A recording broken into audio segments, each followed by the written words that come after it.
In Unit 9, Part 1, we looked at relations and functions and how to tell whether a relation is a function or not. In Unit 9, Part 2, we're looking at linear equations, and in particular, linear equations in two variables. So the first thing we want to do is look at checking solutions, which we've done a bunch of equations and inequalities. This will be a little bit different because we'll have an ordered pair that we're going to check. So it says, tell whether the ordered pair is a solution of the equation. Remember, a solution is an answer or something that makes it true. Now, if you look at our equation, we have two variables. We have a y and an x. That's why our solution is an ordered pair. Remember, in an ordered pair, x is the first one, y is the second one. So let's go ahead and look at this. So to check to see if it's a solution, I'm going to plug in x where I see x and the y where I see y.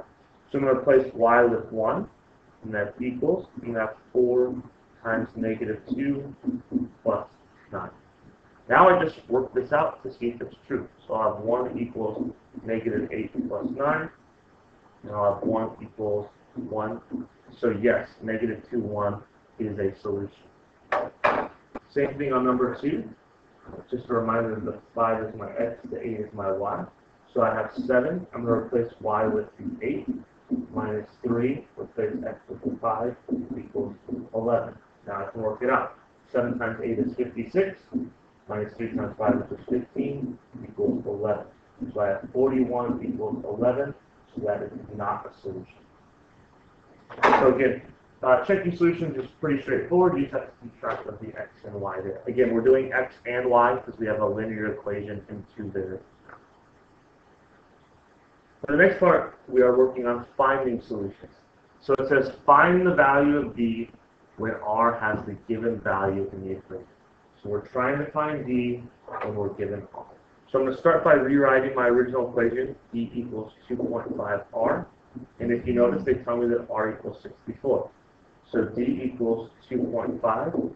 I replace r with 64, which in this case means I'm multiplying. I multiply that and I get d equals 160. Looking at my second example, I'm going to rewrite the equation. I have 12r minus d equals negative 240. Subtraction right there. And they tell me that r equals 9.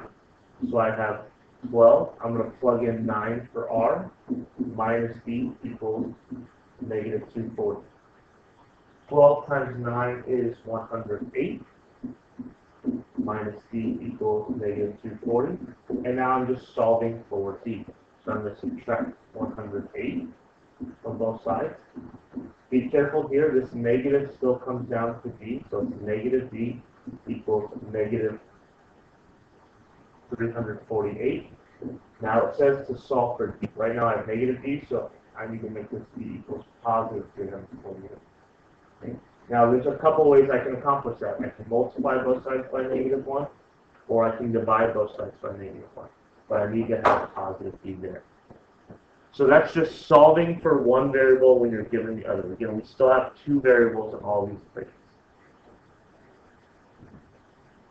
Now, on the bottom of this page is kind of the biggest chunk of this section, and that's graphing a linear equation. In the next unit, we'll move on to some different ways to do it. But right now, we're going to graph linear equations by making a table of values. So if you look, the directions say to graph the equation. So again, this is an equation because I have an equal sign, even though there's two variables, it's still an equation. And we're going to do that by making a table of values. So if you look, I have an XY table, and I have X values. I picked those X values, okay? There's no reason why they're those except for the fact that I picked them. Now, if you notice, I picked two negative numbers, a 0, and two positives, which is what I highly suggest. I picked negative 2, negative 1, 0, 1, and 2, also because I think it's the easiest ones to pick. I think it'll be the easiest to graph. So I'm going to show you one example of what I need to do, and then I'm just going to plug in the other values. So if I'm trying to find out what y is when x equals negative 2, so all I'm going to do is rewrite my equation. I'm going to plug in negative 2 where I see x. So I get y equals 2 times negative 2, which is negative 4, plus 4. So I get y equals 0. So that means where x is negative 2, y is 0. So let's look at another one.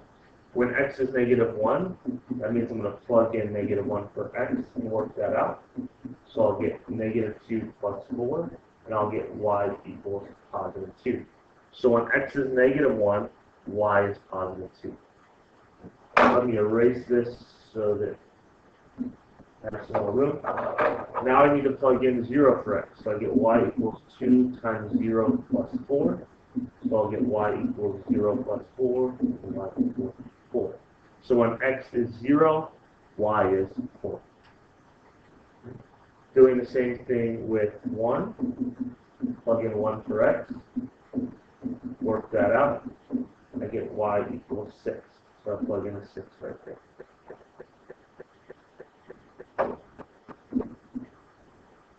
I can erase this again. And then the last one is to plug in 2 for x. So I get y equals 2 times 2 plus 4. So I get y equals 4 plus 4. So I get y equals 8. So by filling out this table of values, what I've done is I've created a bunch of ordered pairs. So when x is -2, y is 0. When x is -1, y is 2. When x is 0, y is 4. When x is 1, y is 6. And when x is 2, y is 8. And now I can take these ordered pairs and put them on my graph. So remember that where the x and y axis intersect right there, that's 0, 0, that's my origin. So I'm doing everything from there. So my first point is -2, 0, so I'm going to go 2 to the left and stay on 0 and put a point right there. My next point is -1, 2, so that's 1 to the left and up 2. Next is 0, 4, so I'm at 0 and I go up 1, 2, 3, 4. Then I have 1, 6, so I go 1 to the right and up 6. And then I have 2, 8, so I go 2 to the right and up 8. So all of these points are on my graph. Now since it's an equation, y equals, that means I need to draw a line through this, okay, all the way through it, and put arrows on both sides. It's a linear equation, okay, so it's a line. Lines have arrows on both sides, so that's my graph. Okay, I'll let you guys try number 2. If you need any help, just ask me during questions. On the back side, we have a couple special equations. Okay, it says graphing, sorry about that. It says graphing horizontal and vertical lines. So the first one says y equals 3. What that means is that no matter what my x value is, okay, so any x value is going to have 3 as the y value. So what I mean by that is if I go to 1, my y value is going to be 3. If I go to -1, my y value is going to be 3. If I go to -3, my y value is going to be 3. If I go to +2, my y value is going to be 3. So what I hopefully you're catching on to is that if y equals 3, that's going to be a horizontal line at +3. It's going to be horizontal. Now the opposite of that, if you look at number 2, I have x equals -2. So that means that any y value, any y value is going to have an x value of -2. So no matter what my y is, my x is -2. So say I'm up at +1, my x is going to be -2. If I'm up at +3, my x is still -2. If I'm down at -2, my x is still -2. So hopefully you're catching on that this is going to be a vertical line. So if it's y equals something, it's horizontal. If it's x equals something, it's vertical. The last thing we're going to talk about in Unit 9, Part 2 is writing an equation in function form. So when we write something in function form, that means that we're solving for y. Okay? Or we want y by itself. So when we put something in function form, we're going to have y equals mx plus b, which is getting a little bit ahead of ourselves because that'll be when we talk about slope and intercept.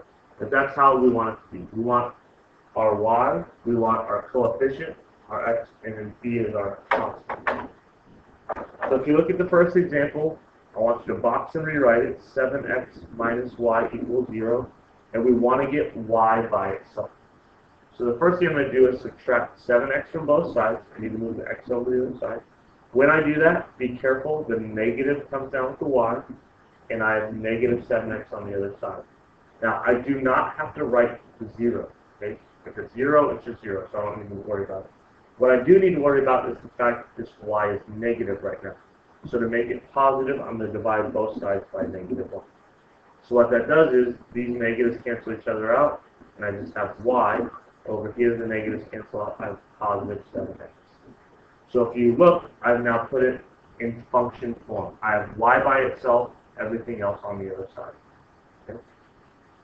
I'm going to look at number 2 now. So if I start by boxing and rewriting, I have 15x plus y equals 20. Okay, again, my whole goal is to get y by itself.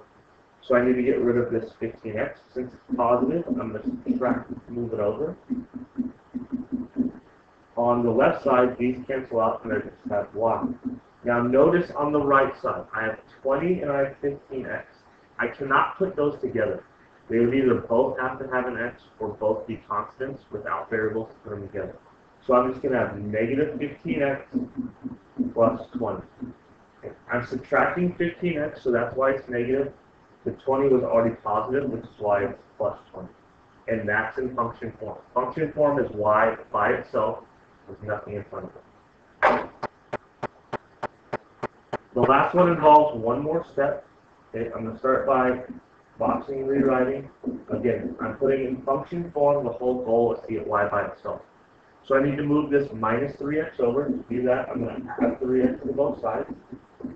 So I'll wind up with 6y equals 3x plus 12.